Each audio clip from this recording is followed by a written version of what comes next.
God is indeed the totality of thought, the source of everything that is.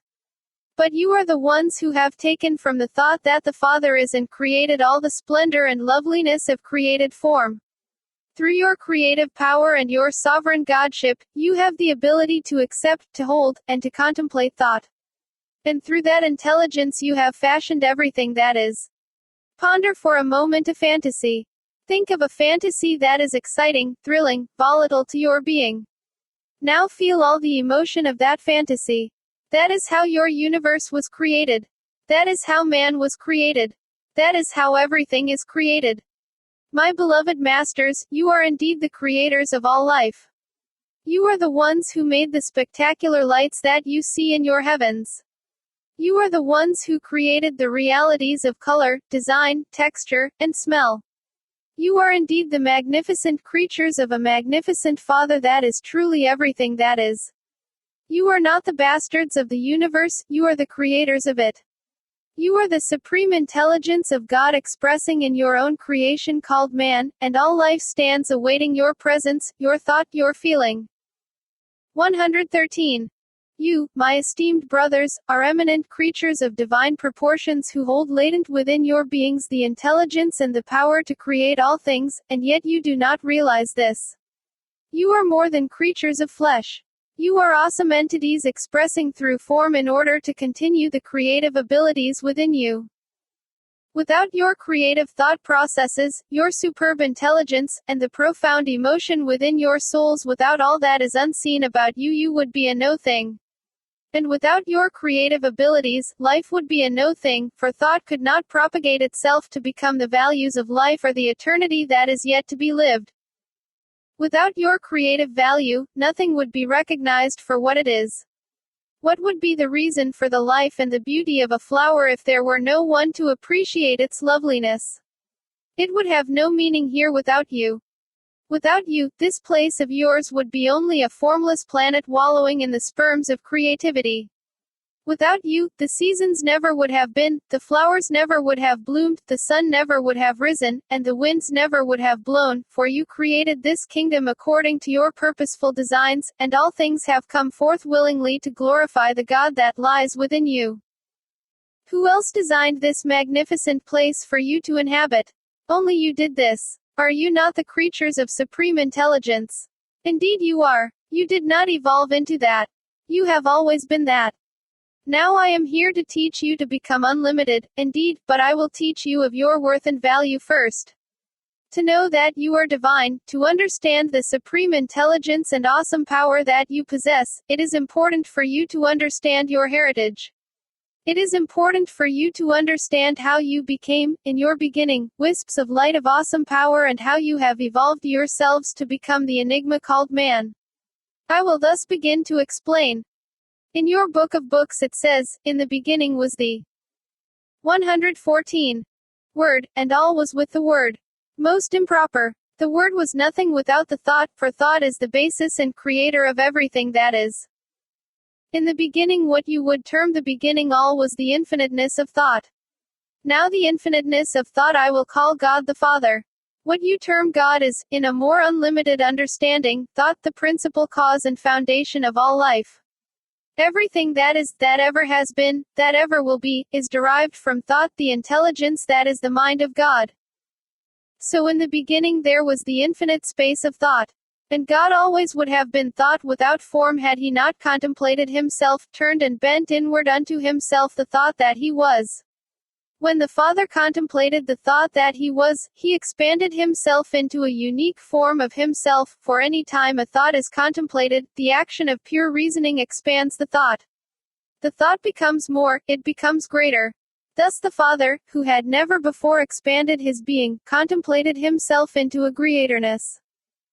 What gave the Father the desire to comprehend himself into a greater existence? Love. The very essence, the very purpose of contemplative thought is love. It was the love of God for itself that gave it the desire to contemplate itself into a unique, expanded form of itself. From that movement of love, all of you were born, for when God embraced and loved itself into a greaterness, all of you became that which God expanded itself into.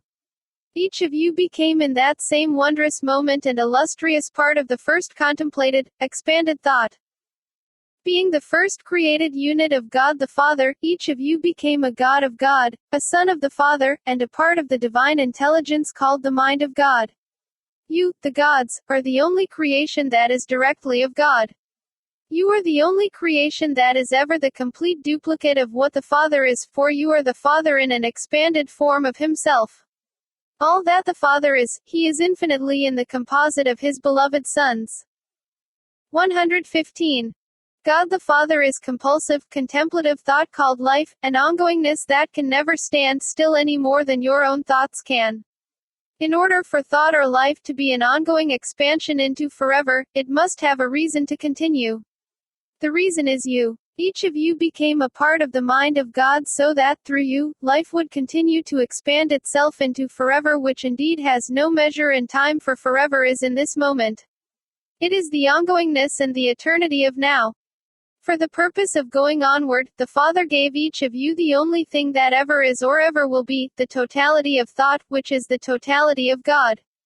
Each of you were given by the Father, for the Father, all that you are, a divine intelligence and a sovereign, creative will.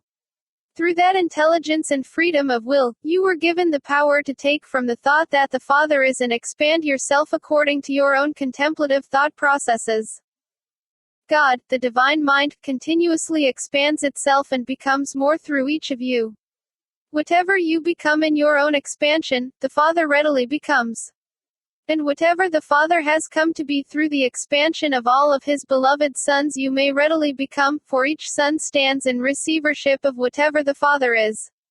Thus, through your contemplative thoughts, you can always be what God is, an ongoing, expansive, extraordinarily wonderful kingdom. When thought contemplated itself in your beginning, what it expanded itself into was the principle of thought called light. Light was created first because whenever thought is contemplated and expanded, it is always lowered into a vibratory frequency that emits light. Light is thus the first lowered form of contemplated, expanded thought.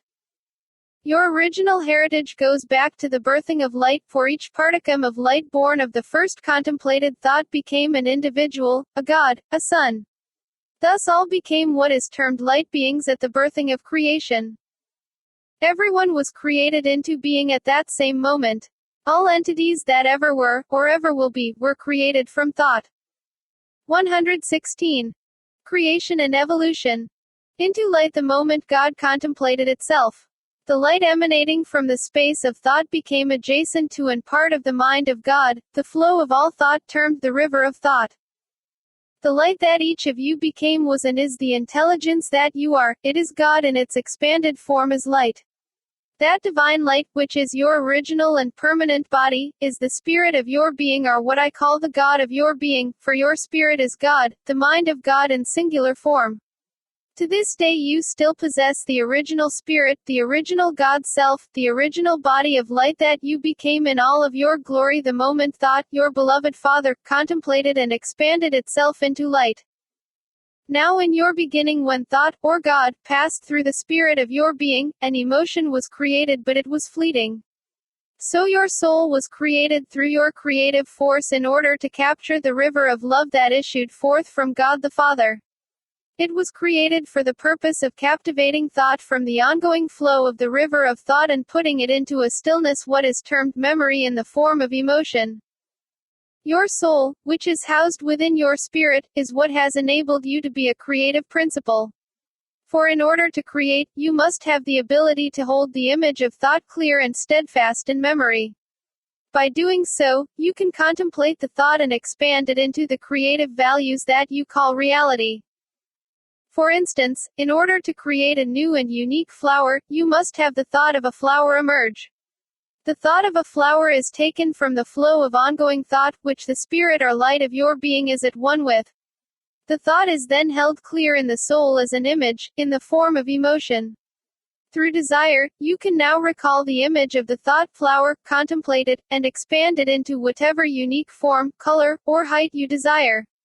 Now you can uniquely create a flower however you wish and at any moment you wish. By holding the thought perfectly still in memory, you may paint its picture perfectly. 117. Without your soul, you could not expand the Father into created form, for you could not make thought stand still in order to contemplate and expand it into creation. Now what you term creation is really the value of life that has always been. There is no beginning to creation and certainly there is no ending to it. And the creators from the substance of thought are all of you, the light entities, the gods. Everything has been created by the sons from the thought that the Father is, and whatever the sons create becomes the expanded self of the Father. Everything that you see around you is called matter. The Father is the matter, for everything is God. But the creators and designers of the matter are the artisans of artisans, which all of you are, gods that you are, for you had from your beginning the purposeful intelligence to create into matter whatever ideals you could envision through thought. Everything is derived from thought. Everything. Each thing of matter has come forth from a thought that was embraced into emotion to form an ideal of creation. Before anything was ever created, the thought of it was first envisioned through the soul as an ideal. All things of matter were created from a thought ideal envisioned by the gods and put together by them from the matter that the Father is. Now all matter is surrounded by light. Your scientists are beginning to suspect, and they are correct in their suspicion, that if you take light and lower or slow its vibratory frequency, it becomes gross matter. And where did the light come from? Thought. God. Whenever you contemplate thought and emotionally embrace it, the thought expands into the vibratory frequency of light. If you slow the movement of the particles of light and condense it, you create electrum, an electromagnetic field that has positive and negative poles, which you call electricity. If you slow and condense the thought still further, beyond the electromagnetic fields, the electrum coagulates into gross matter. Gross matter then coagulates into the molecular and cellular. 118. Structures called form. And the form is held together by the thought that the soul envisioned as an ideal of creation. All things are created by taking that which has no speed thought and expanding it into that which does light, and then slowing the light down until you create this and that and all that is around you. Beloved masters, it is you who have created through your own thought processes the beauty and the splendor of all that is. It is you who have created all things from thought, into light, into electrum, into matter, into form simply by thinking and feeling them into being, for you, who were thought that had been lowered into light, contemplated the light you had become and loved the light that you were, and by doing so you lowered light one step further to create electrum. When you contemplated the electrum that God had become through your thought processes, you lowered the electrum into gross matter, or coagulated thought, the lowest form of thought and yet another dimension of the Father, into Himself. So your first movement was the recognition of what is termed the science of thought into matter. And that science was never taught, it was simply understood, for it was a process of life that you were involved in. It was from that science, from that understanding, that created forms began. In the beginning of created forms, the gods contemplated themselves, the lights that they were, and created the ideal of light into matter by creating what are called suns. And there were 1 trillion of them without number. All of the suns were created from the focusing or the fusion of gaseous matter that resulted from the lowering of electrum. And from the great suns, the central sparks of life, rotating spheres called planets were created and thrust into their orbits. And upon the spheres, the gods created designs. And it took eons for you to learn design. Who created this universe and all universes that surround an even greater sun cycle? You did, indeed. You designed it simply. Each thing that you created through contemplated thought expanded your experience, which allowed feelings, the truest. 119. Treasure of thought to occur within your soul. And it was through feelings that the plane of matter was created. Your divinity lies in that you are indeed the beginning sparks of light and that you, the creators, have created from the Father through your sovereign wills all that is all. God did not create the universes, He is the universes. You created them from your thinking processes by feeling them in your souls. Most of you were among the gods who came to this place of yours called Earth eons ago, and here you created and evolved all life. Over millions of years, as you know time to be, you took from the thought that the Father is, and through your supreme intelligence and creative power you designed your ideals of creation. You, the light entities, formulated living organisms here from bacteria that formed through the reaction of gaseous matter in water. That was the clay from which you created the different values of life. And in the beginning your creations were merely grouped matter expressing as a glob of something. Your creativity was very simple because you were only beginning to understand the reality of matter and how to create from it. But over eons of time you created the plants and animals and every other living creature upon this plane. Creatures were devised by you as an expression of your creative emotion, as an expression of creative life forms that could be mobile and that could themselves express. The flower was created by a group of you. Color was introduced. Aroma was added. Later, various aspects of the flower were brought into different designs. You must understand that you did not labor to create these things, for as light beings you were without an embodiment to labor with. Whatever you desired to create, you simply became it. In order to give substance to matter, to give personality to it, to give intelligence and design to it, you became a part of everything you created. Once each creation became a living thing of the intelligence of its creator, you withdrew from your creation, always searching for greater creations. 120. Everything you created here would not be so beautiful or sublime, nor would it have purposeful meaning, if it did not have the breath of life of its creator within it. You are the ones who breathed into your creations the intelligence or patterns of genetic memory called instinct. That is what gave your creations a purpose for being and the means through reproductive processes and the sharing of genes for new species to evolve. Yet the new species would still carry the intelligence of instinct, the breath of life from the great creative gods who set into motion the patterns for evolution. That is why all living things have within them the divine essence that is the spark of life from you, the gods, their creators. It was not until a food chain had been clearly established here that the gods decided to create a vehicle of matter through which they could experience their creations and continue to express their creativity, but as themselves rather than through their creations. And for that they created the embodiment called man. Now thought is a penetrating frequency, an essence that passes through matter.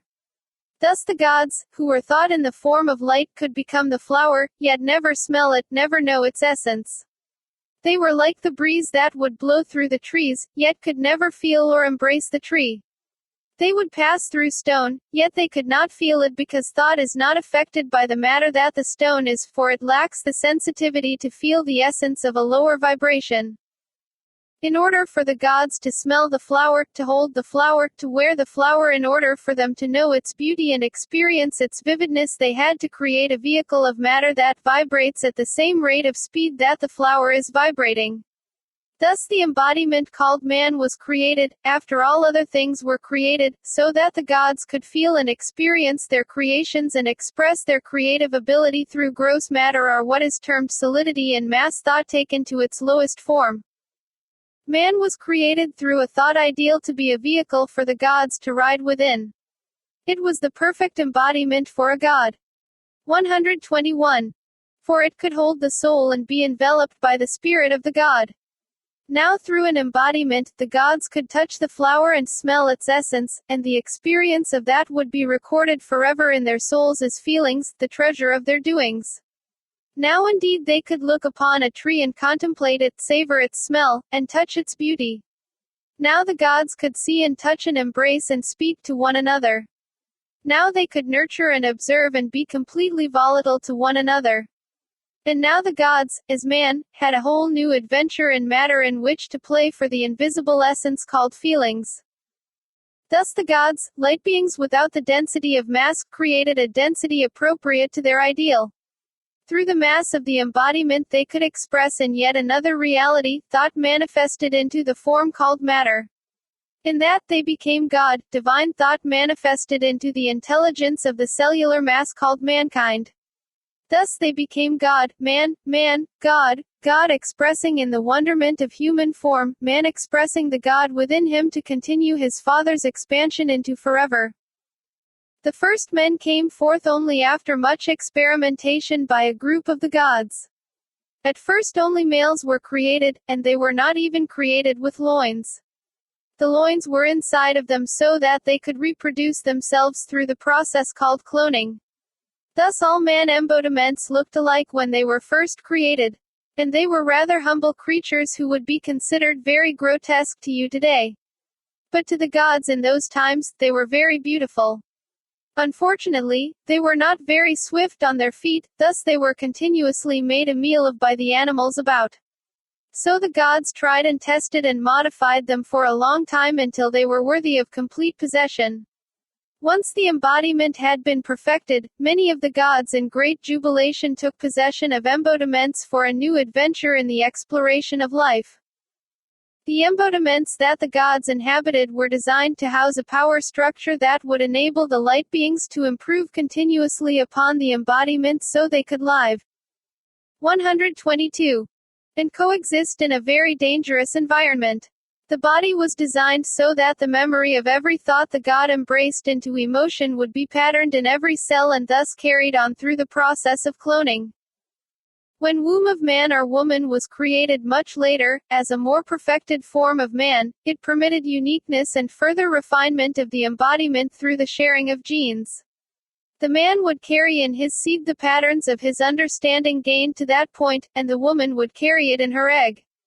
Through the act of copulation, the genetic patterns of the two would come together to create an even greater entity based on the learning and realizations of its parents. Yet they were creating only a better body through this process, not a better spirit. As the understanding of the gods living as man began to grow as their survival necessitated it, the body was continuously perfected from its primeval form, or what you call evolved, a process which has continued for over 10.5 million years in your counting. It has taken that long for you to become what you are this moment.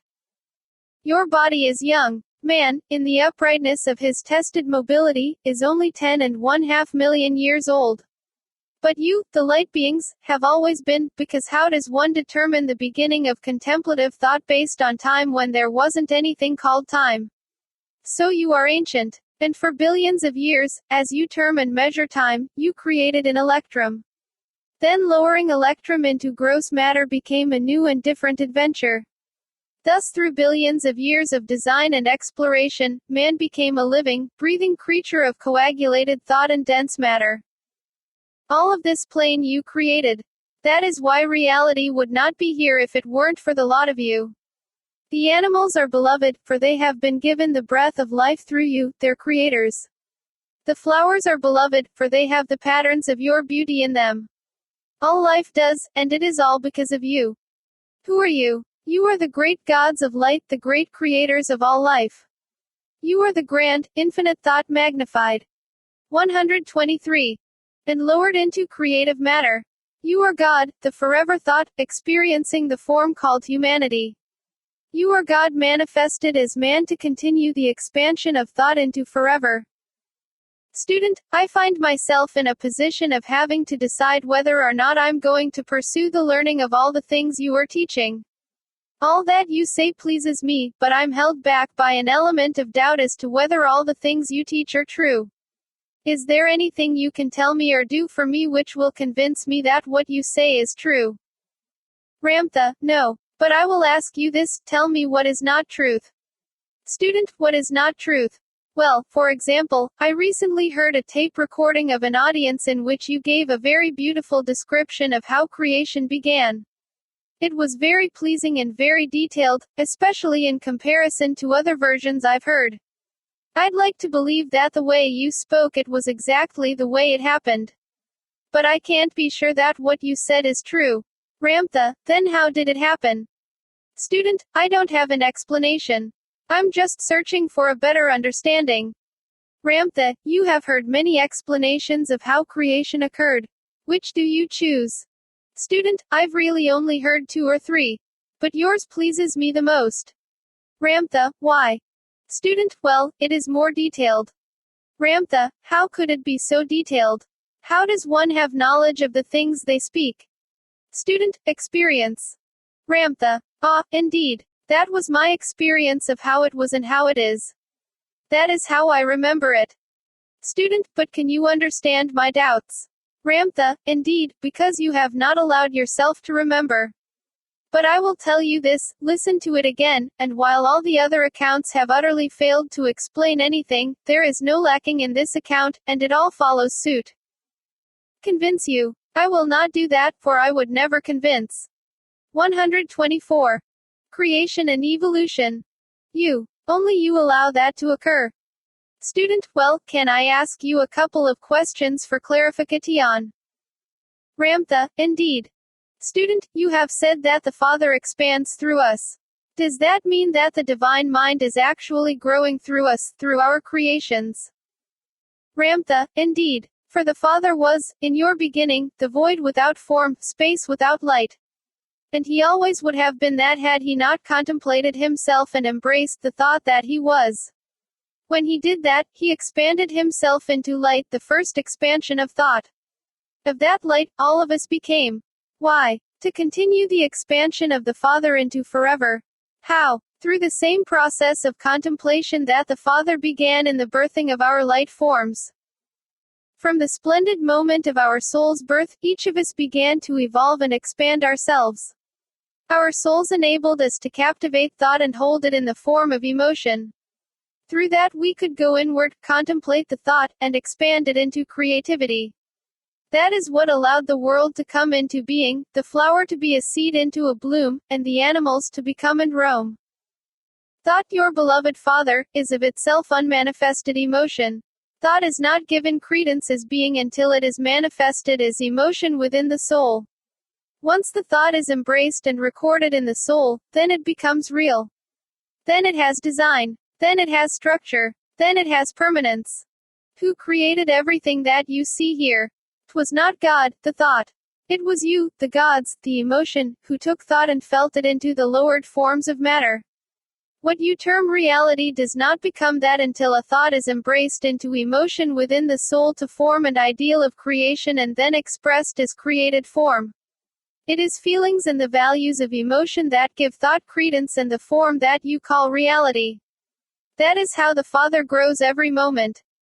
Created form is thus the evolution of thought into emotion. 125. That is what allows matter to be created. That is what allows you to create, to evolve, to become, to express, to do whatever you choose to do. And you have never been judged by the life force that allows you to be what you are, for in being what you are, you expand and give credence to the mind of God. The Father not only works through you but feels through you, is through you. You are that which He is, and that reality is being recreated every moment. That is why everything you do, that you have ever done, has always been accepted in the eyes of God. Everything here, which is born of thought and light, you created. Thus the kingdom of heaven, the kingdom of God, has been expanded through His beloved sons, you, Himself. So love what you are immensely, for you are a beautiful thing who has created all things for the joy of it. Student, thank you, Ramtha. I have one other question. You said that man has been here for 10.5 million years. But as I understand it, scientists have evidence that man has been here for only about 1 million years, perhaps 2 million at most. Ramtha, for you to understand, your archaeologists have a way to date things based on the radioactivity of that which they find. What gives those things radioactivity is the light principle called your sun. Yet the light from your sun did not directly bombard this plane for as long as your scientists believe, for your planet was surrounded by water for a long time. The water was your oceans, which were still in the atmosphere at that time. When light from your sun hit the water in the stratum, the water diffused the light, thus there was diffused light everywhere. Thus no thing was exposed to radiation as it is this day. Yet they determined the age of man through the radioactivity of that which they find, believing that the sun's rays had direct access to this plane for longer than they really did. The gods have been here as man for 10.5 million years in many forms of the embodiment in order to perfect it. And what I have just given you is a clue for you to contemplate so that you may reason this for yourself. 126. Now tell me, Master, why do you choose this creation story over the others? Do you know why? Student, simply because the explanation pleases me. Ramtha, but why does it please you? Student, because you speak that we are all perfect, that no one is less than anyone else, and that life is ongoing. Ramtha, indeed. And it would also mean that everything your religions have taught could be wrong. Do you know what is wonderful about that? It means that perhaps there really is no such thing as a devil, or hell, or sin, or damnation, or a fearsome God, that they could be wrong. And they are. 127. Chapter 9 Higher than Angels. I tell you, to be a part of humanity is a holy experience, for when you become humanity, you are wholly experiencing God. Only when you become humanity have you journeyed to the perimeters that encompass the entirety of the kingdom of heaven. J.J. Ramtha. You are really rather splendid, every one of you, for you are volatile, creative, unique, and indeed divine. Though you have been taught that you are wretched creatures, what really matters is how you are known in the understanding called life. And in that understanding you are known as beloved of God the Father, for you are an eternal part of the mind of God. You have yet to realize how precious you truly are, but you will. Who you are to me is a beloved brother, and not only to me but to all entities, seen and unseen, in all universes and in all levels of life, for we are all linked together through the grace, the intelligence, and far greater through the love of that which is termed God, the wondrous thought that supports and holds you throughout all eternity, regardless of all your outrageous endeavors. You are a grander treasure than you know, for without even one of you, life and universes and molecular structures would never have existed. For you and because of you, life has become an exuberant display of the intelligence of the drama, if you will, of the continuation of the patterns of thought into the brilliant colors of reality. You are precious indeed, for regardless of how you think of yourselves, you have added to the spectacular display of the totality of all that is. Splendid you are, for look at the lot of you who comprise humanity. In the semblance of your countenances there is not one of you who looks like another. You are like the flowers of a magnificent garden whose seeds pollinate and create new flowers that are ever more beautiful and lush in their deepening hues. Each of you is beautiful, yet different, for each of you is God expressing through the uniqueness of your own willful, creative designs. 131. All of you were once wisps of thought, emanating light, who became the continuation of God into the ongoingness of forever. In order to erect a greater kingdom for exploration, you designed with great care and much experimentation embodiments of matter, or, if you will, coagulated thought. Through your embodiments you were able to express yourselves upon yet another plane of existence and thus explore the whole of the patterns of thought called God. Thus in your adventures into infinite creativity, you who were once light without form have transformed yourselves into the cellular matter called mankind. In that, you became God, man, the intelligence called the mind of God expressing through the living organism called man. As mankind you are a remarkable intelligence. You have not only breathed into your own cellular structures the breath of life and the instinctual means to survive, but, for divine purposes, you have integrated your supreme intelligence with the matter of the embodiment for the purpose of refining and evolving it. Through your design of a science of evolution, you have thus evolved yourselves from what is termed Neanderthal to what is called Homo sapiens, humanity. Thus has mankind become on this plane over eons of time, and through much experimentation, evolution, and many traumas, the erect entities who now sit before me. All of you are here upon what is termed the plane of demonstration in order to demonstrate the power of your creative intelligence in this level of life, a great level of life, for here thought, your beloved Father, exists in all forms of its manifestation, from light all the way to the density of matter. Do you know that intelligence thrives in all places? It does indeed. But here upon this place of yours called Earth is where humanity, the marriage of thought with matter, is at its peak of evolution. You, humanity, do you think you are backward? Do you think you are less than those who are in the unseen? You are not. You are on a grand adventure into the understanding of the whole of your eternal thought processes. Without becoming God in the form. 132. called humanity, you could never understand the conclusiveness that God is. No one could, for the kingdom of God is expansive from light into electrum, into matter, into form. Thus God is not only the higher frequencies of thought, it is also the densest and lowest frequency of thought called gross matter. Only when you have become humanity do you express what the Father is in all forms of thought, for when you are God, man, God, woman, not only are you thought and emotion and evolving will, but you are light, you are electrum, you are matter in the form called flesh and blood. No one expresses the whole of God's kingdom until he becomes God in the form called man. To understand the totality of your thought processes, to embrace the whole of who and what you are, God that you are, you must be pliable enough and love yourself enough to embark upon all planes of existence, including this one. Once you have lived and expressed upon the plane of gross matter, then you will have an understanding of God in the form called matter. Those who have yet to become God, man, do not have the complete experience of God to reflect upon in order to gain the wisdom and understanding of all life. Only the ones who travel to this plane to become a part of the splendor of this plane, to evolve it, to move mountains, to create color, to create monuments of dignity, only they understand the intricacies of love, of joy, of creation. Only those travelers, which you are the ones who have gained the understanding of forever and the desire to pursue it, for they are the ones who create forever for all of life, for as long as there is a plane of matter, it permits the ongoingness of life into infinite creativity. Thus to be man and woman, to be collective humanity, is indeed a privilege. It is an honor. It is indeed divine life. There is a term you have called angels, and there are many of you who desire to be such a divine creature. But there is a great holdback in being an angel because they have no reasoning balance, for they have yet to live as man. They are simply energy, the gods who will eventually become God, man, but they do not. 133. Have sympathy or compassion for mankind.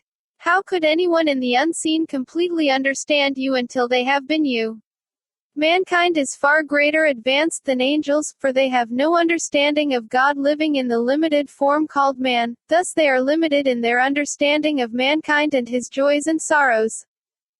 I tell you, to be a part of humanity is a holy experience, for when you become humanity, you are wholly experiencing God. Only when you become humanity have you journeyed to the perimeters that encompass the entirety of the kingdom of heaven. So you have not degraded yourselves by becoming humanity. You must understand that, because if you have never been the human element, you can never completely enter the kingdom of heaven. How can you ascend into heaven if you have never descended into life? It is worthy, it is worthwhile. It is wise to become man in order to understand this fire that lives within you called God Almighty. All life is composed of this fire, and experiencing it through the supreme intelligence of gross matter, what is called mankind, allows you the complete view of what God is. And when you understand completely all that God is, inner and outer space, matter, flesh and blood, love and joy and sorrow, then you will be all that the Father is. Now the reason you are upon this plane is to continue the exploration of God through the density of the embodiment in which you are living. That which supports your creative evolvement is called life, the same life force that holds an atom in its sphere and your earth in space. And that life force has one universal principle, to be ever evolving, ever expanding, ever becoming. Your life's purpose for all time has been to experience life and learn from it, and to refine and integrate what you have learned back into the principle called life. This that you are living is called creation. You are playing with creative thought and expressing it through matter for the purpose of gaining wisdom, understanding, and identifying the great mystery of yourself. Yet all of this plane is a grand 134 illusion. Everyone thinks that the three-dimensional plane is the reality, but it is not. All the games that mankind plays are illusions, they are dreams, for this reality can be dreamt away. The real world is that which lies within you, the encounter with emotion each moment you feel.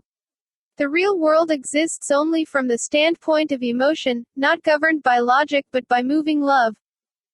This world that you call reality would never exist if you did not have the eyes to perceive it through moving emotion within your soul, for it would be a no thing. All of this paradise of matter was created simply to evoke emotion within the souls of those who participate in this wonderment of creativity. Why? For the greatest prize of life called wisdom. And wisdom is not an intellectual understanding, it is indeed an emotional understanding gained from experience. Life, this grand stage, is your kingdom. It is the platform upon which you create your illusions. This wondrous stage affords you the opportunity to dream into existence any reality you desire. For the God that you are has the unlimited freedom to dream any thought, feel the emotion, and manifest the dream into a reality. And anywhere in between you can change your mind. The reason for life on a plane of density is to prove to that which embarks upon it, and this is an experience exclusive to humanity that with each turn of the thought embraced into emotion, the reality soon follows. And when that understanding is grasped, when that awesome power of creativity is realized, it quickens an alignment within you through which you know that you are God. Yet without the human experience, you could never know that. This life is for you to embrace. It is full and rich with the fervor of adventure and challenge. It provides all around you open doors and opportunities for your involvement and evolvement in order for you to become. To become what? The cumulative whole of all experiences, which will equate to you simply that you are God, for only a God has the ability to create monuments in matter that testify to the glory of itself. 135. You are to be commended for being God, man, God, woman, for it is only when God becomes man that life upon this plane can be created and evolve. You are splendid indeed. You are more powerful than you know. Your every emotion, your every thought creates life. It is up to you to give life presence, to support all life to come. It is not for those who are in the unseen. Those in the unseen are ongoing in that understanding. But who is to support this material kingdom that is the emerald of all kingdoms? You, by how you think and how you embrace it. You are the ones who give credence to everything. It is you who add to the platform called life. It is you who exalt and glorify this kingdom of God. You don't know that because you have always thought that you were a little lower than the angels. Hardly. You don't really know that yet, but you will, because soon life and rainbows and colors and lights will become very much a reminder to you of who you really are. It is called the Age of Enlightenment, and, in that time, what will life here have become? It will be understood as a necessary experience for one to unfold into the realization that he is indeed a part of the mind of God. Once you know that, then what of the adventures that await? You will have all of forever to play in. You will have all of the infiniteness of thought to reevaluate and reissue elements, matter, time, space, distance, you. You are splendid indeed because you made a long journey into this sphere to become who you are now. And that journey has been for the purpose of knowing God and all that it is, from thought into light, into the divisions of electrum, into gross matter, into this plane. You all made that journey. That is not only splendid of you, it is also rather daring of you, and there is a bit of risk involved. There is a great possibility, through the transfiguration of the great immortal self into the material plane, of losing one's identity and becoming wholly embroiled in survival. And, alas, that is what most of humanity has done. Do you know why you have ventured to listen to me, enigma that I am? Because you know that what I have just told you is a 136. Truth, and you are seeking the path that leads back to the first divine knowingness that set all of this into motion. Deep within you, you know that you are more than collective matter, that you are more than flesh and blood, that you are really rather divine. And you are. You are here to realize that, to embrace the divine principle that you are, to find within you that there is the beginning light, the breath of thought that gave you life in your beginning. My beautiful masters, you gave the wind life. You gave the sun a reason to be where it is.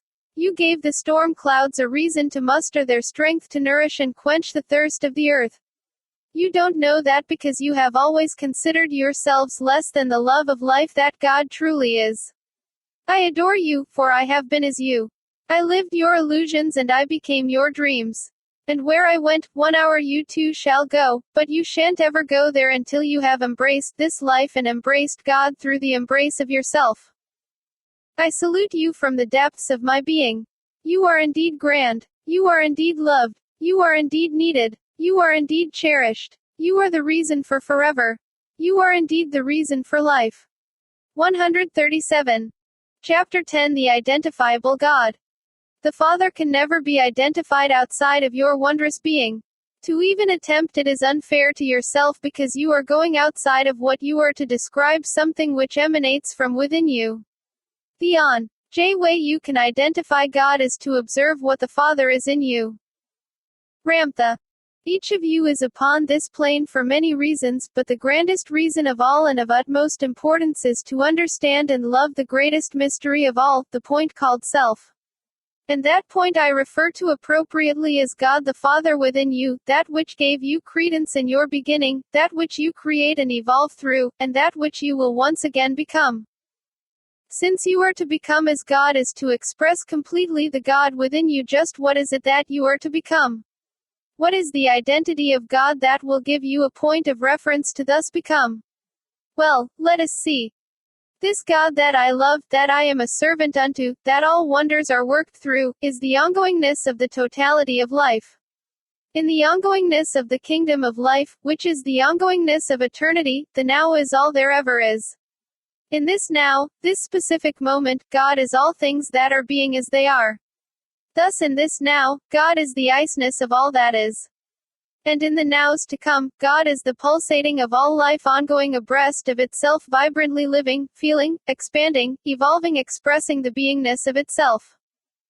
God is the conclusiveness of all things that are, and yet it is without borders, without beginning, and without ending. It is the infiniteness that has no parallel. The iceness of God is reality upon reality, dimension upon dimension, universe upon universe. You have one little galaxy here. And if you think that you are the only life that exists in it, you are rather arrogant. In your Milky Way alone there are 10 billion suns, and with each sun there are planets that are supporting life. There is no number in counting to tell you how many solar systems there are. None. There is no number in counting. 141. To tell you of every planet, great and small, and the life that dwells therein. There is no number. And if you wish to comprehend infinity, you had best reprogram your thinking to perceive beyond time, distance, and measure, for in a greater reality, none of these exist. God is. When was the beginning? There never was one. God always was the thought, the space, the void that supports and gives life to the telstars. Know you what a telstar is? It transforms light into matter and spews it forth into the universe to create stellar systems. Where did the telstar come from? Thought, God, space, the great void, where you look out and see stars and forever. If you want to visualize God in its impeccable and infinite being, visualize the open-ended eternity called space, for space is the river of thought that surrounds everything you see, that supports and gives credence to everything that is. Everyone talks about space as if it were nothing. But what is the power that allows all things to steadfast themselves into orbital systems? What is it that holds up your Earth in the void? What supports your Milky Way, which has 10 billion suns in it? What holds it up? What causes your sun to be held in position? What allows the passage of all matter? What indeed is the highway that light travels upon? You say, nothing. Show me a no thing that can support 10 billion suns and their solar systems. God is on one level the matter that makes up the substance of all things. On another level it is the time flow of the different dimensions, the time warp that creates parallel universes. On another level it is the spectrum called light that gives supportiveness to matter. And on the greatest level of all, it is the no thing that holds you into position, thought, the foreverness of space. God is the whole of life pulsating, expanding, evolving, ongoing into forever. It is the iceness that allows what was, the permeance of what is, and the promise of what is to come. It is the movement that endows life, the unlimited thought process that reaches no goals or ideals but is continuously creating life from thought, into light, into matter. God is the essence of 142. The identifiable God. All that is in a motivated force that is ever changing, ever creating, ever expanding, ever being. How can you identify that which is all-encompassing, all-powerful, ever-evolving, ever-moving, ever-allowing, ever-being? How can you say this is what God is, when what God is now will not be the same in the next now? How do you perceive an open-ended universe? With a finite thinking mind you cannot identify that which is beyond time, distance, space, and matter because with a finite mind you cannot reach that far with description. Though the terms God and the Father have been used, they are only words to refer to all that is, that has been, that ever will be, from the iceness of what was, to the iceness of what is, to the unlimited iceness of forever. So where do you find a point of reference for becoming God? In you, for what you are is the image of God, the duplicate of what the Father is. The essence that you are is that which is ongoing, evolving, ever-changing, ever-creating, ever-being. You are thought, you are light, you are electrum, you are form. You are pure energy, awesome power, pulsating emotion, sublime thought. That which you have perceived to be the highest level of intelligence, of power, dignity, holiness, and grace is that which is you. Who are you? You are the identifiable God. The Father can never be identified outside of your wondrous being. To even attempt it is unfair to yourself because you are going outside of what you are to describe something which emanates from within you. The only way you can identify God is to observe what the Father is in you. And isn't that rather nice, after all? It takes you out of the complexities of trying to comprehend infinite creation and brings you into the here and now of your own life, your own thought processes, your own iceness. The only way you can perceive, understand, and emotionally know the Father is to understand and emotionally know who you are, then you will know God. Then you can say, I know who the Father is, for the Father and I are one, and I know who I am. 143. To be as God is to be as you are. When you simply are the iceness of yourself, you are open-ended, unlimited, creative, and optional. You are allowing, you are movement, you are quiet, you are joy. You are pure energy, powerful direction, all feeling, all thought. Being and loving yourself with all of your being and all of your breath and allowing the virtue of yourself into life or being as God is.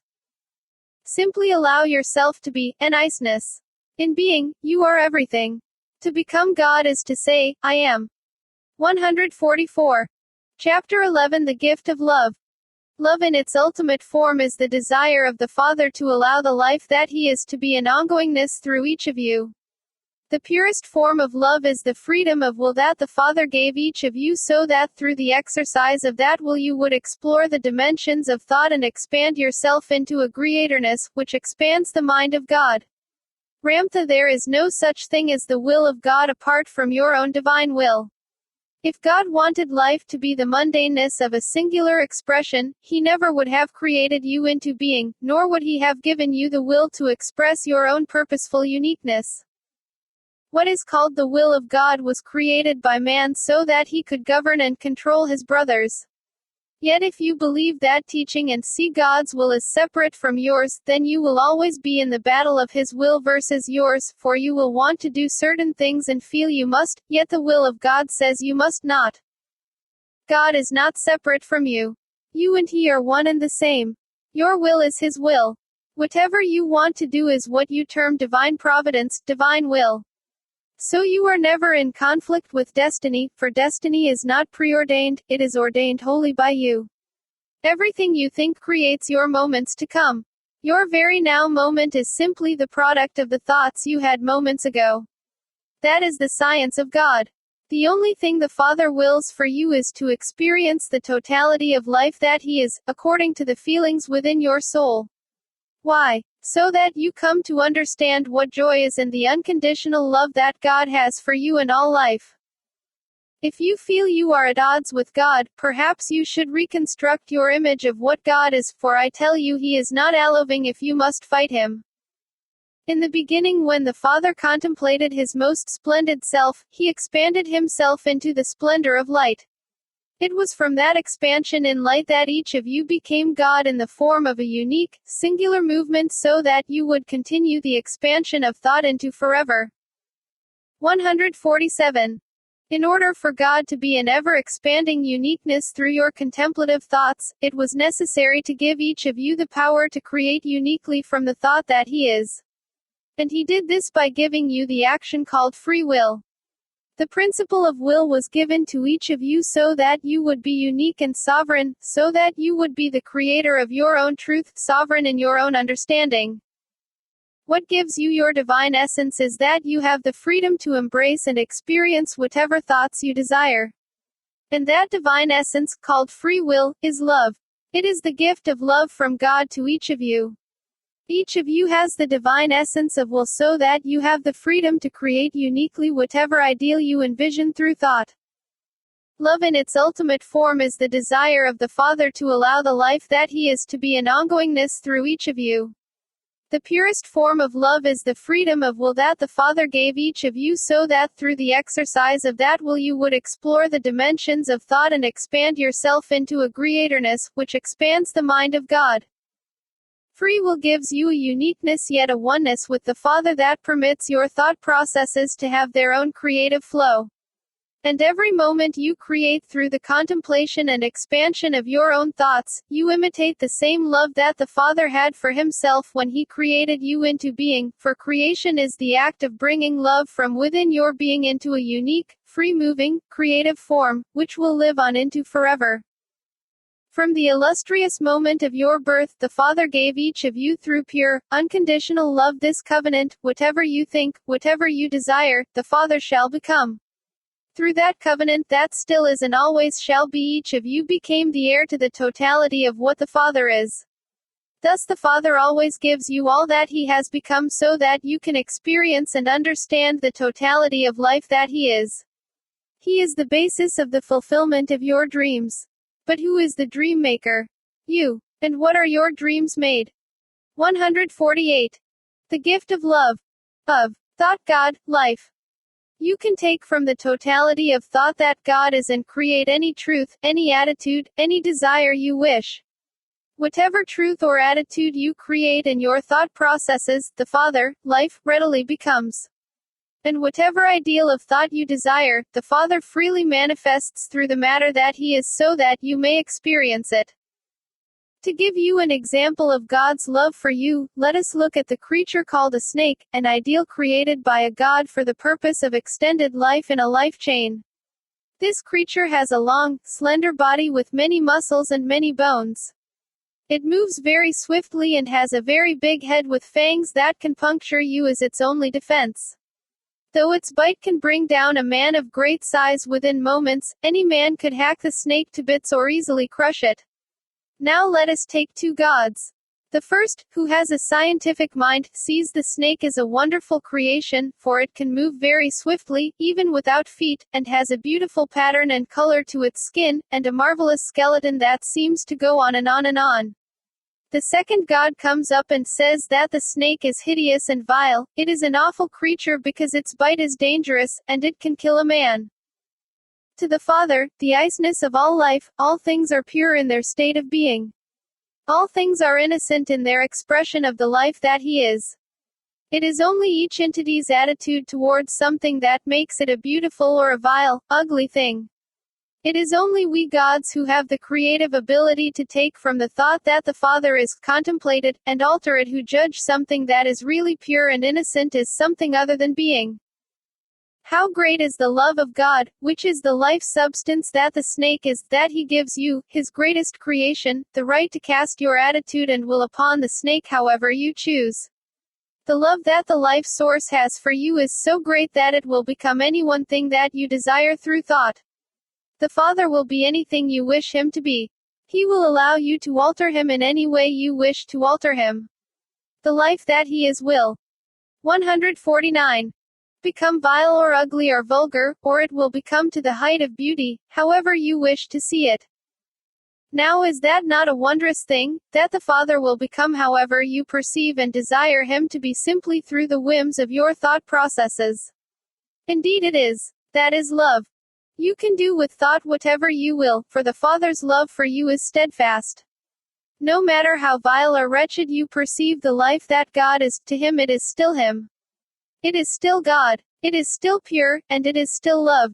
That promise is unshakable, for the Father is of himself wholly without attitudes, he simply is. The love between you and God has no condition. If the Father in any way censored your thoughts or restricted you from experiencing the totality of the life that He is, then you would not have the freedom to continue His expansion into forever.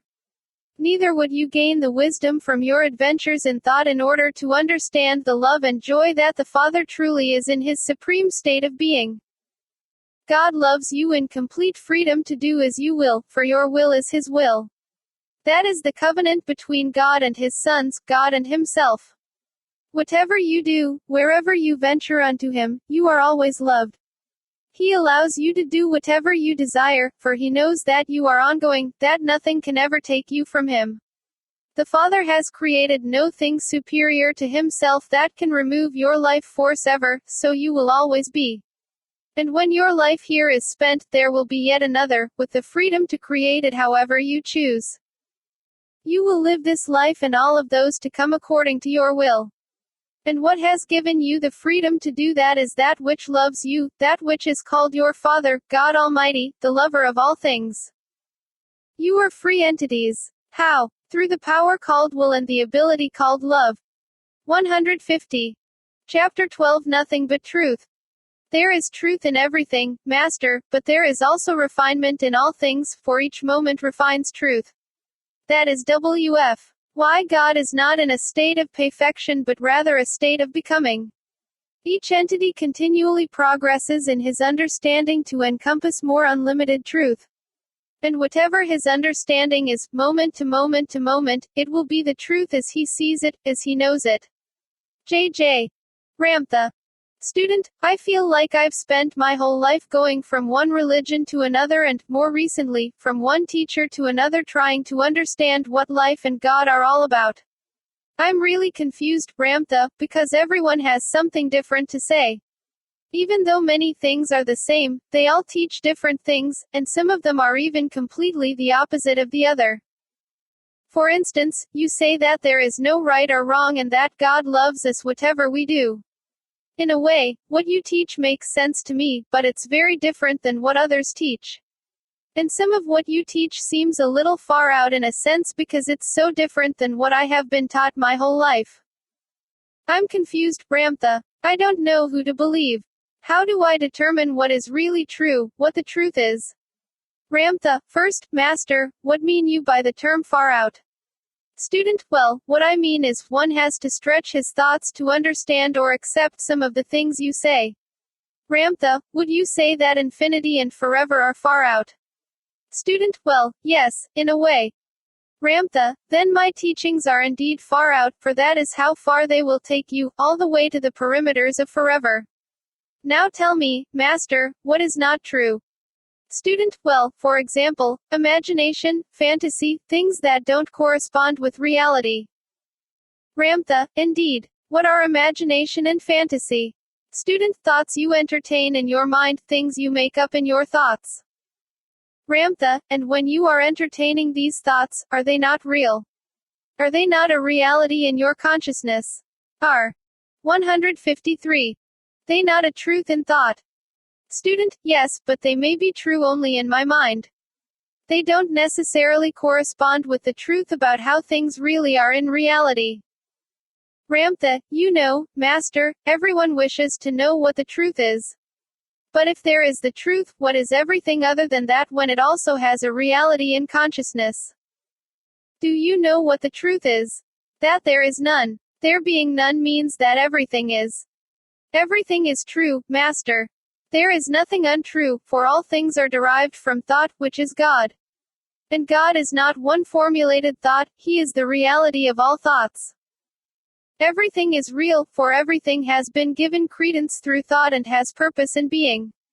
What you term imagination and fantasy are certainly real, for they are constituted of purposeful thought. Student, even though they don't correspond with the real world that is out there.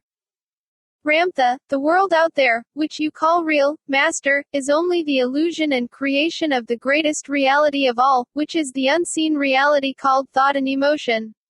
How do you think all of your world out there came into being? It was created by imagination and fantasy.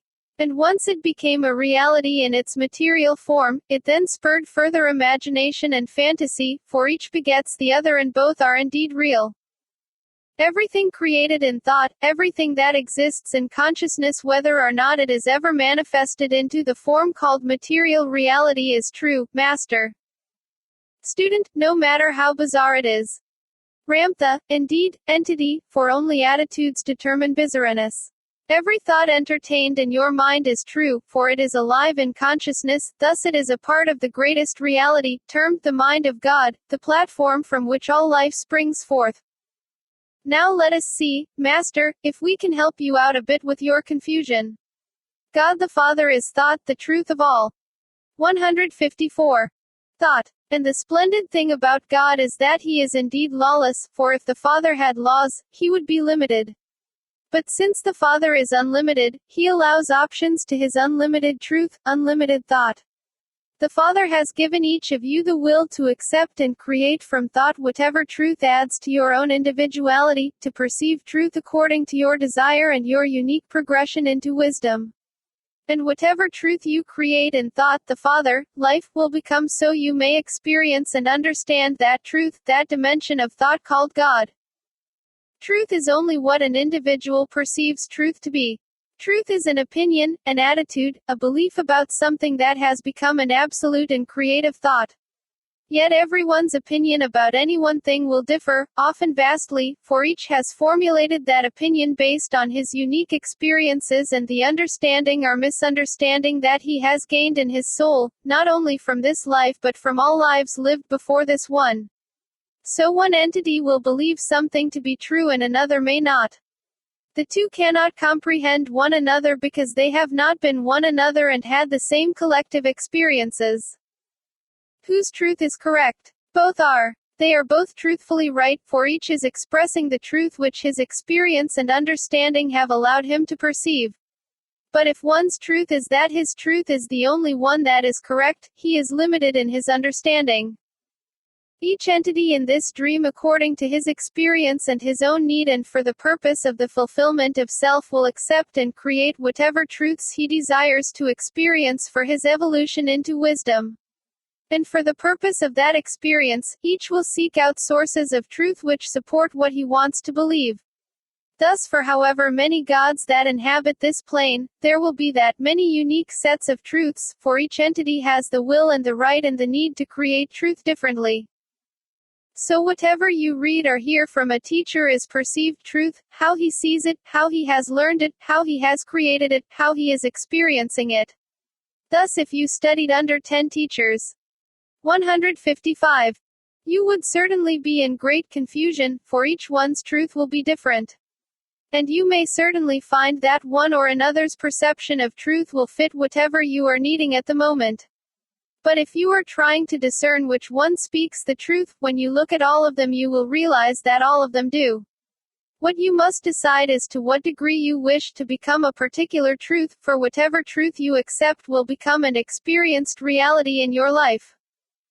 There are great teachers on your plane, Master, and they are magicians of sorts, for they can do and manifest wondrous and miraculous things. But they still believe in death, and thus they will die. Even though they have progressed greatly in their learning, they have not yet taken their understanding beyond the limitations of death and dying to the understanding that life is really a continuum in being. So if you were to accept their truths as the truth, you too might become a magician, but you will also die. You see, there is truth in everything, Master, but there is also refinement in all things, for each moment refines truth. That is why God is not in a state of perfection but rather a state of becoming. Each entity continually progresses in his understanding to encompass more unlimited truth. And whatever his understanding is, moment to moment to moment, it will be the truth as he sees it, as he knows it. Let us take a flower, for example. Is it true that the flower is a bud? Indeed. When the flower blooms, is it a liar because it is no longer a bud? No. It is in a state of progressive truth. And is the flower a liar when its petals fall and are no more? What is it then? It is in a further state of its truth. Any teachings that you hear or read from a source that teaches of laws or limits man, or divides the isness into good and evil, or says that God is a singular entity rather than the isness of all that is, any teachings like that are coming from entities who simply have accepted that to be their truth and are compelled to give it to the world. That is their truth, Master, and they are not wrong. But a greater, more refined truth is that anyone who 156 teaches that life is in any way limited has not progressed in his understanding as greatly as others have. For is God limited? If he were, Master, life would not be ongoing and you would not even have the option to be confused. What I teach is indeed a wondrous truth, for who dares to call God lawless, for then he cannot be used to control and enslave others. But the Father, the Supreme Consciousness, is indeed without the limitation of laws and judgments and endings. When you progress in your truth to embrace that unlimited understanding, then you will experience and truly understand the love and joy and ongoingness that the Father is. Everyone knows, Master, only to the extent that they desire and allow themselves to know. And most knowledge on your plane is built upon fear and survival and polarities of understanding. It is built upon judgment and the separation of peoples. It is built upon the understanding that man is a fallen creature who has no divinity. But man is God, Master, thus to judge man is to judge God. To limit man is to limit God. To separate man from his divinity is to take divinity away from God. If what you read or hear from a teacher limits your thought processes, it indeed limits the thought processes of the Father. Listen to what is said and how it is said. If it limits, separates, divides, then it is a limiting truth of an entity who has yet to progress into a more unlimited understanding. What you inevitably learn from all of these teachers, Master, is that you alone are your greatest teacher, for only you know what is the best of all things for you. How can anyone else know when he is busy living his own life and assessing truth from his own point of view? Only you can know what experience is needed in your soul for your own fulfillment. Only you can be the giver of your own truth, for truth is self-ordained and self-established. And that truth will not be found through scientific or intellectual understandings but rather through an emotional understanding, for truth is a feeling, a knowingness, it is not intellectual. To know what the truth is for you is to know what you feel the truth is. 157. Student, but Ramtha, how can you feel that something is true if it is not supported by facts, or if it is perhaps contrary to what science has discovered to be true? Ramtha, Master, nothing can be proven by what you term facts, for facts will change as the understanding of mankind evolves and changes. Everything is conjecture, for reality is continually evolved and created through thought and emotion. Facts are only the current material manifestations of collective consciousness, collective thoughts that have been embraced into emotion by the whole of mankind. The proof, Master, is in the feeling, in emotion, for that is what gave reality to the fact in the first place. What is the greatest reality, the greatest truth? Not facts, Master. It is the feelings you have by accepting facts as reality, as truths in thought. That is the true fact. It is emotion that is the greatest reality. That is where all truth lies. Whatever you choose to believe, Master, so it will be. So now you choose what is proper for you, what you wish to believe. Student, but Ramtha, I don't understand how that could be. For example, in times when most people believed the earth was flat, if half of the sailors on a boat thought that the earth was round and half thought that it was flat and they sailed off to sea, what happened to the boat? Ramtha, those who thought it was flat, Master, flung themselves overboard. Heaven forbid they should be proven wrong. The ones who thought it was round continued the journey. You see, those who believed firmly that the world was flat never ventured to the edge to find out differently, for they were sure it was flat. Those who believed it was round sailed around and around and around. And they were convinced that it was round. But they did not know that it is not round. It is rather squashed. It is bursting at its seams, flat-headed and flat-bottomed, and it is hollow. But those who firmly believe it is solid will never know otherwise, for they will never contemplate going inward to find out differently. That is because they are of a limited understanding. 158. which nonetheless is still true. Be unlimited in your truth, Master. Know that your world is round. But if you wish to be even more unlimited in your truth, know that it is flattened on its top and bottom. And to be even more unlimited, know that it is hollowed. And to be even more unlimited than that entity, know that the center of your earth is very much inhabited. But try to tell your scientists that if what you believe is of a limited form, then that is your truth, and you are correct and precise. If you believe in an unlimited form, then that is your truth, correct and precise. But if you are searching for something to believe in, don't believe in either. Believe in you. There is no entity, no thing, no reality that is greater than you are, for you are the giver of all truth, the creator of all realities, the dispenser of all laws within your kingdom. Now what I would tell any one entity is this: go and learn from your teachers or your religions until you are bored or it makes no more sense. Then seek the answer that feels right within your soul. Your soul knows what the truth is, and it will tell you through feelings. When the truth feels right, that is your soul rejoicing, because the grandest truth is unlimited freedom, whatever allows you to experience any truth you desire. Truth is a limitation, Master. To say that anything is true indicates there is untruth. But in a greater understanding there is neither truth nor untruth, there is only the iceness of ongoing, evolving life. Life is the only reality, and from that all truth emerges, for truth is evolved and created every moment by every thought you have. Thus in any moment you can change your mind and think something else, and yet they are both true. They are both real principles, for both are options for emotional understanding. There is no reality but life and options. When you understand that everything is true and nothing is, that there is only iceness, then you can perceive truth to be whatever you determine it to be, and it will be absolute as long as you recognize it as such. The moment you don't recognize and give credence to that truth, it is no longer real. That is why this plane is the plane of creative realities. 159. Whatever truth you create in your life, know that you also can change.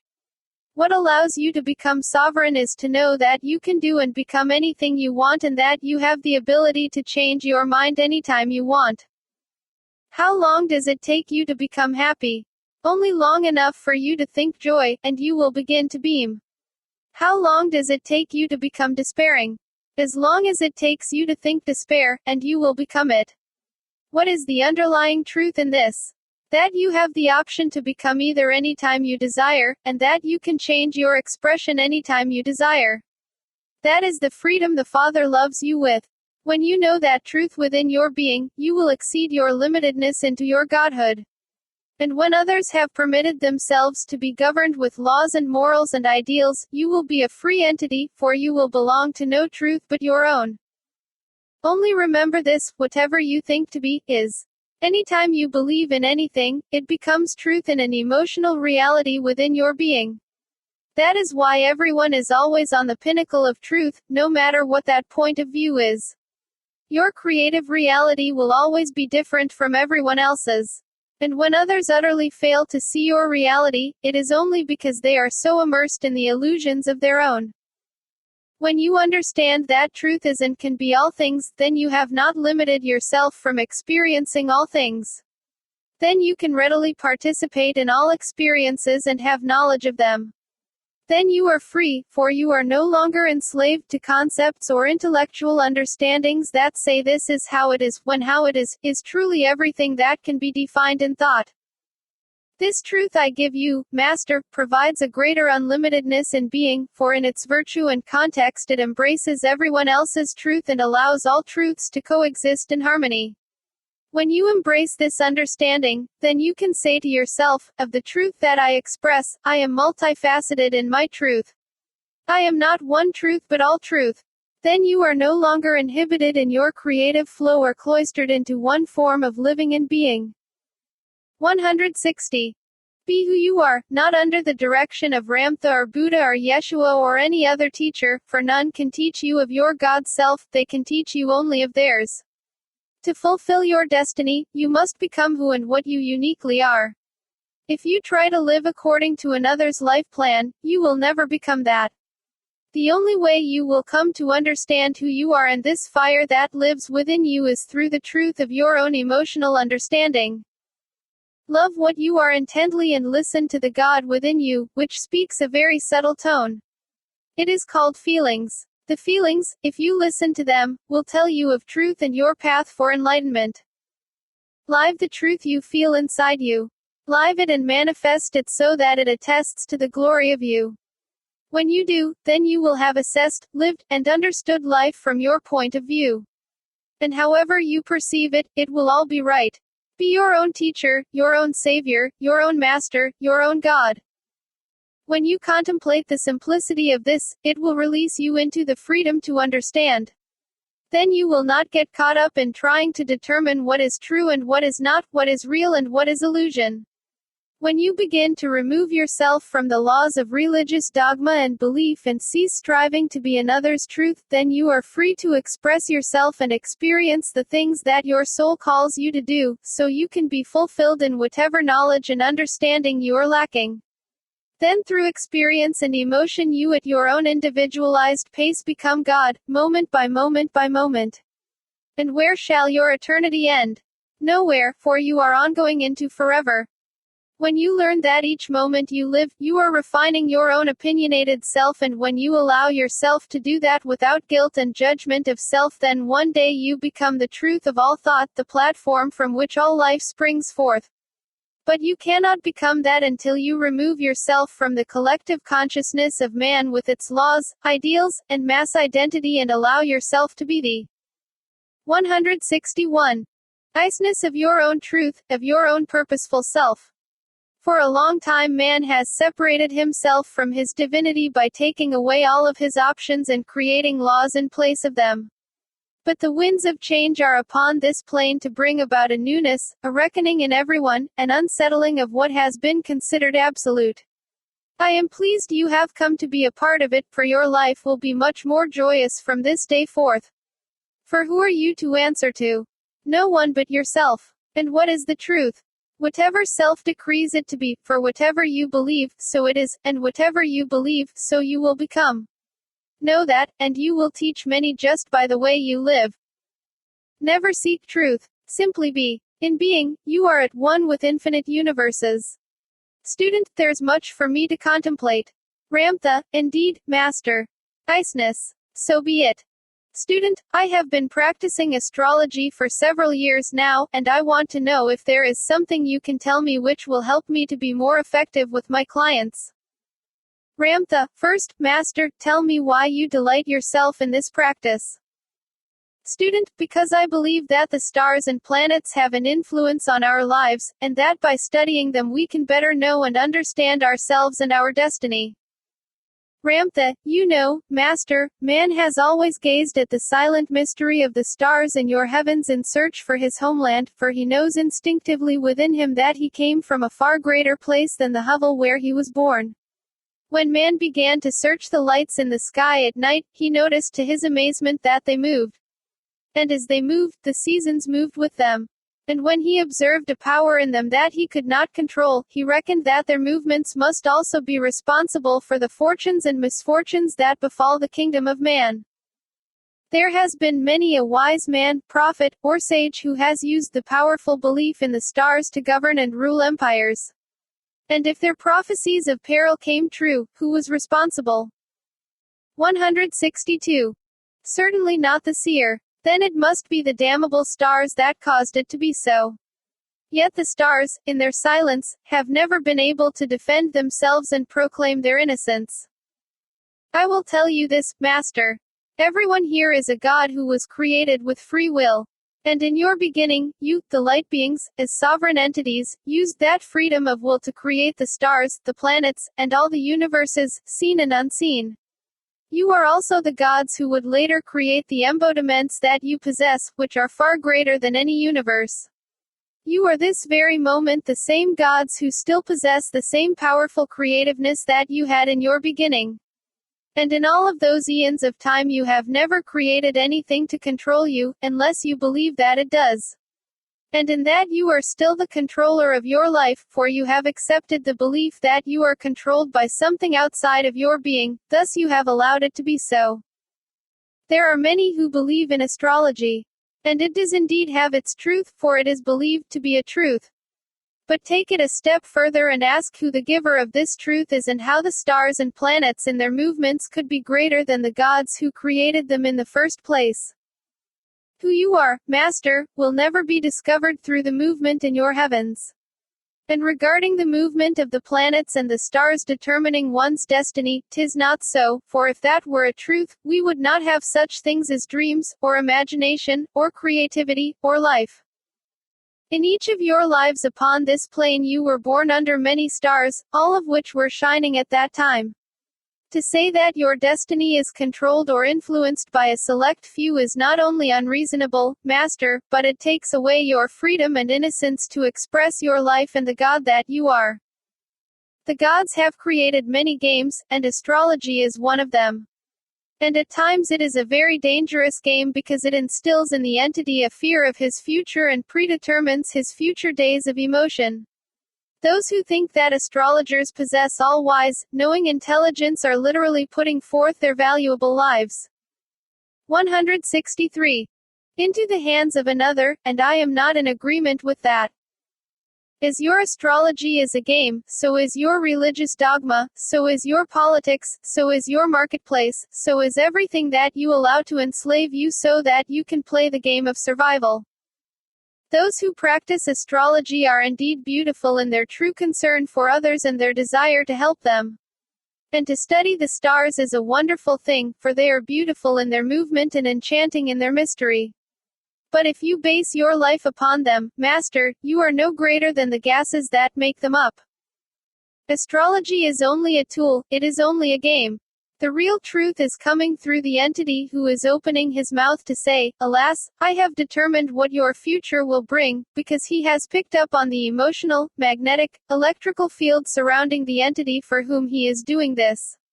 If you were to remove the game and tell the client these same things, it would certainly be amazing to him. But of course it would not be nearly as intriguing as saying that a certain star is at fault and that he is a part of some divine, cosmic plan. So it was with the wise men of old who looked into crystal balls, lit fires, gazed upon water, made explosions, drank wine and elixirs and all sorts of things, only to convey a truth by making it more acceptable. Man has always looked outside of himself to find answers and reasons for his fate and his destiny. It has always been more comforting to blame the silent stars or the rule of kings or the will of God than to look within to the creator of the universes. It has always been easier to seek out priests and prophets and seers for guidance than to believe that oneself is wise enough to be the giver of it. As long as you look outside of yourself for reasons and answers, you will never hear the voice within you, the giver of all truth and the creator of all that is. You will always be at the hands of superstitious beliefs and outrageous reasonings that blind you to the awesome power and infinite understanding that you truly possess. You, Master, are a sovereign entity who can accept and create. 164. Nothing but truth.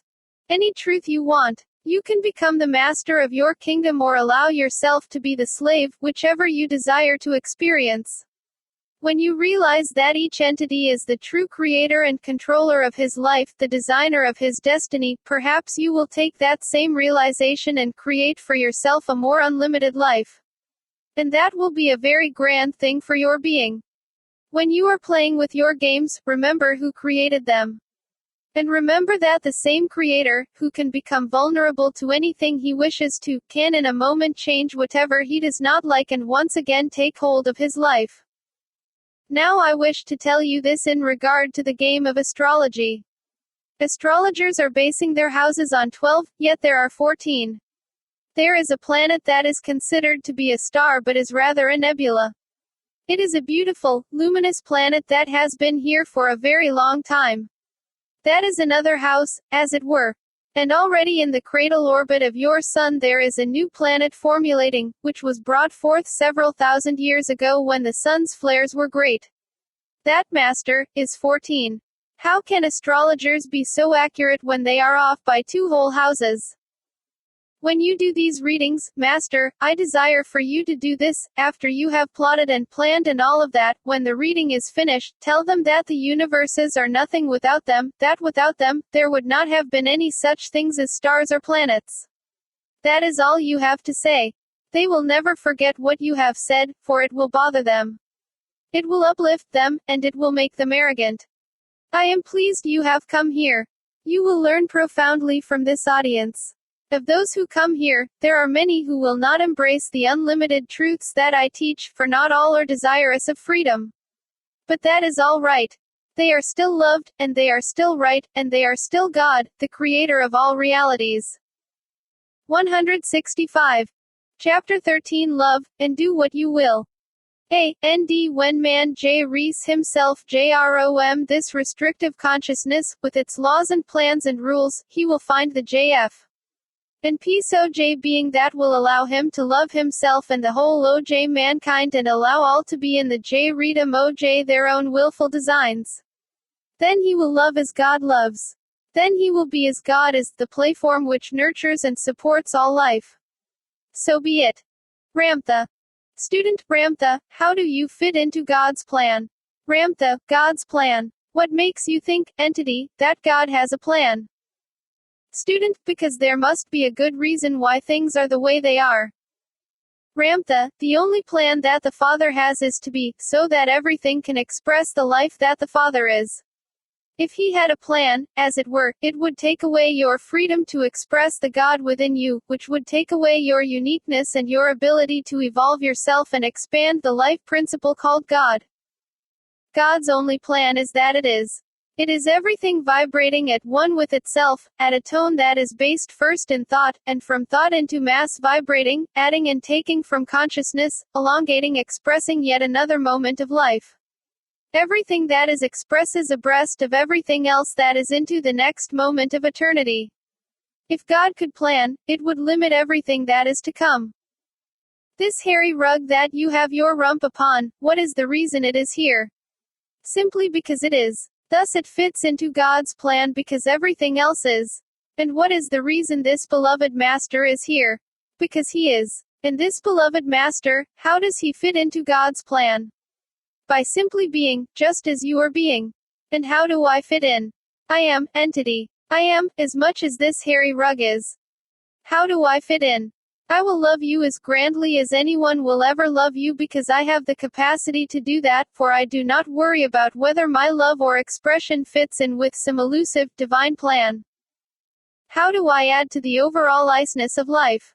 By helping you understand what the Father truly is and why it loves you regardless. 169. Of however you are, and by bringing perhaps into a clearer focus how all of life fits together, so you may understand that the reason everything is simply to express not according to any scheme, not for any ulterior motive, but simply because it has life. Why is that important? When you understand that life simply is, that allows you the freedom and the power to create your life to the greatest of your ability.